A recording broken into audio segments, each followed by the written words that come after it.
Hey, hi, it's Friday, and welcome to our everyday Friday talk. I'm Marcia Grace, your calm creativity connector, and today I'm thrilled that the sun is shining and spring is springing, so that's all good. Last week, I spoke about what success is. What does it mean to you? And I told you a little bit about my story. And whatever you imagine success to be for you will be different for each one of us. Your attitude about money, of course, plays a major role in your success. You would agree, I'm sure. And however, abundance, and that's what we've been talking about for the last few weeks, having an abundance mentality. Abundance doesn't start with money. Money is the result of an abundant mentality. So that's kind of what we've been talking about. And today I want to focus on being a money magnet. Okay, that's just one aspect of abundance, right? Is the actual financial aspect. But we're going to cover that today and probably next week too. So let's think about some of the things around money that can slow us down or prevent our abundance from blossoming. And of course that always begins because I am very psychologically oriented. As a Course in Miracles student for many years, and the course did come through two psychologists. So yes, there's a lot of that element that's important to me to understand. And one of those things is, what was our childhood like? How did you grow up as a child learning about money? Were you taught that money is bad or that it's hard to get? I know a lot of people I've heard that from a lot of people, that their parents worked very hard and always complained that they were working so hard, not making enough money and stuff like that. And if you hear that often enough as a child, that's going to be a big influence. Or maybe you were given everything. Maybe your parents were rich and maybe you had everything you could possibly want, but you weren't educated in how to handle that money. Maybe you never learned how to earn money, how to keep it, how to treat it properly. So that could be a problem too. I personally, what I realized just recently, this was really recent, I just really recently realized that what I learned as a child was that if you have a lot of money, because this is what I heard and what I guess I saw to some extent, that people who were rich, who had a lot of money, weren't nice people. That's what I learned. They weren't nice people. Well, okay, so that means if having a lot of money means you're not nice, I didn't want to be that person. I didn't want to be rich if I wasn't going to be nice. That's the way a child's mentality works. But that carries through unconsciously into our adult lives. So, this can really create a problem. Now, I am able to share this, it says, to a group. So I am going to see if I can share this in our Calm Creative Joyful for the Busy Businesswoman group. I wish I could find it, but I don't know where it is. I have too many groups I belong to. That's the problem. All right, I think I'm going to have to, I'll leave it for later. Not important. All right, so that was my experience. And so I've had to work through that experience of saying that if you're rich, you're not nice, which of course is totally not true. There are many, many wealthy people who are wonderful, giving, kind, sharing, loving people. And but that wasn't what I learned. So again, we learn a tiny little bit about the world as children, and what that tiny little bit is can just color our whole life until we're able to look at it. Really look at it, and to understand that maybe what I perceived at that time, wasn't necessarily even true. Maybe it was just one little tiny thing. So, okay, so that's one thing that we can talk about when it comes to money.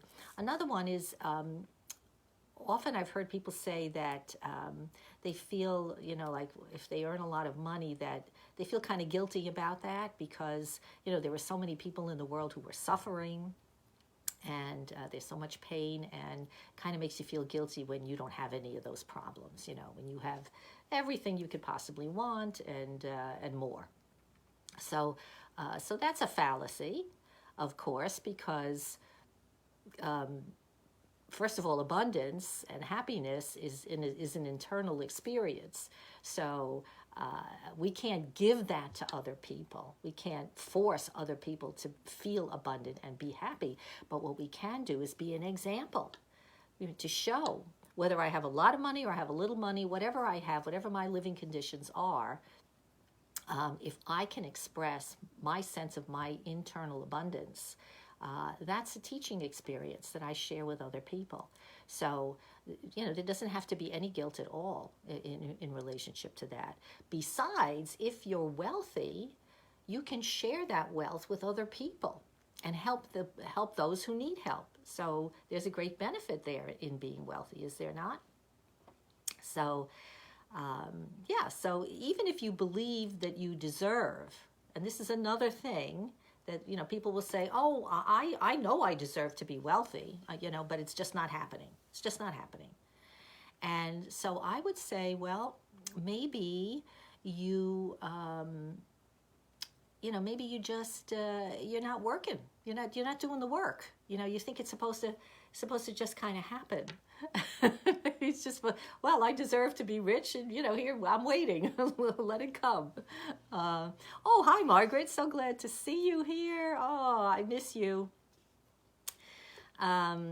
And so that's interesting, especially as a spiritual person, and coming from a spiritual perspective, this could be tricky because a lot of spiritual people say, oh, well, I just, I know, God loves me and I deserve to have whatever God wills, that'll happen.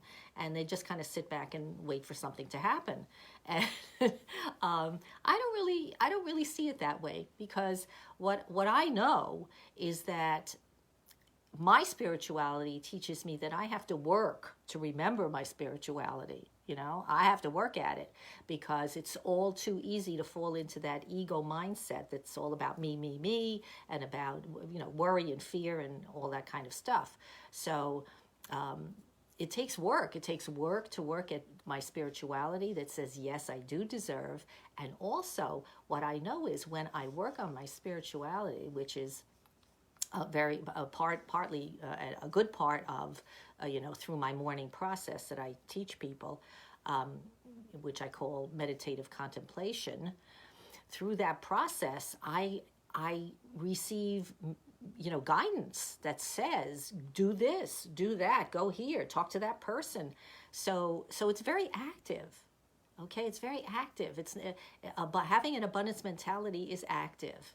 It will send you in the directions you need to go to manifest and to maintain that abundance. So, oh, I got hearts. Thank you. So you have to wipe the slate clean, all right, and consider what your view of money is. And sometimes that's not easy. I mean, I understand these deep questions, to really go inside ourselves and look for answers can be, it can be hard. It can be very, very difficult, because we've been used to believing things are a certain way for so long that if we were to suddenly decide it wasn't that way, we might feel like, why didn't I know this sooner? Why didn't I realize this? And that can be kind of a downer. So, but you know what? It's never too late, and it's never too soon. Whenever it happens, it's the time to celebrate it and to realize, wow, I had a new realization. I have a new awareness. Let's move on from here and see where that's going to go. So we wipe the slate clean, and we start with a new view. We say, I'm open, right? I go into my awareness of life as an open book. I want to be, or not so much an open book, but as an open blank slate of paper, right? So I'm available and ready to receive a new message, a new way of looking at things that can further my sense of abundance and happiness. So, and bring in the money, okay? Because we're talking about money today. And so, what I would suggest is that this week you take a personal inventory, okay? Take a personal inventory and think about, what do I actually have financially? What are my assets? Okay, what do I have in the bank? What do I have? Do I own a home? I mean, think about it. I mean, look how blessed we are. So many of us, we have a tendency to complain, and yet if we stop for a minute and really think about all that we do have, people who live on Long Island are in the top, I don't know, 0.01% of wealth in the world. I mean, this is a known fact. So even just living on Long Island, you're that. But if you, or in the United States, I guess, probably. But in any case, think about, what you do have. You have a home, an apartment, a condo. Do you have a roof over your head? Do you have loving family that care about you? Do you have a working business, right? We're business people here. We're in business. So we have a going business. If your business survived the pandemic, wow, is that something to be grateful for, right? If you can pick yourself up and move ahead and get going again, wow, this is wonderful. So these are the things to take an inventory about and to really get clear on, what there is to be happy about, to really understand your true abundance that exists because of who you are and what you're able to do and the people you surround yourself with, right? So, you can understand your abundance through that process of self-reflection. And then, if you come across, and this can happen, if you come across certain parts of yourself that you say, oh, well, maybe I'm not seeing where I could be grateful about something, and that would be good. Well, then fine. Okay, here's your opportunity to work on that. So it's a learning experience. We should always be growing, right? Shouldn't we always be growing as long as we are breathing air into our lungs? Shouldn't we be learning new things and experiencing new aspects of ourselves and our place in the world, right? So at least that's how I feel. I feel that, to me, that's what life is all about. It's very exciting and wonderful to always be learning new things and meeting new people, going new places, and, which we will do, right, in the near future when we have herd immunity.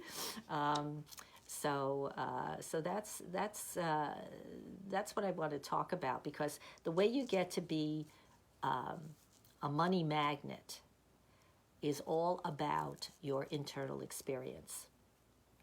It's the money doesn't, as I said before, the money doesn't come first and then you say, oh, I'm abundant. No, you say I'm abundant, and then the money will come. And we have to know that the money will come. We have to feel assured that we're entitled to it, and that we deserve the comforts of that. Why not? Why not? We do. I believe we all do. We all do, but we don't all feel that way. And that's the only difference. That's the only difference. It's how we feel inside about ourselves. That is the whole difference. So, all right. So as I said, if you want to feel and recognize your own financial abundance, do that inventory this week. Check out what your beliefs are about your childhood, and see where some of those roadblocks might be coming from. And then wipe the slate clean, allow yourself to engage in creative thinking and new possibilities, and watch that money flow in. Okay, all right. So if you enjoyed our conversation today, please, of course, pass it on. Give me some likes, make some comments in the comment box, please. I would love comments. And join my Facebook group, which is Calm, Creative, Joyful for the Busy Businesswoman. I just started, it hasn't quite, we're still refining things, but this talk will be in there.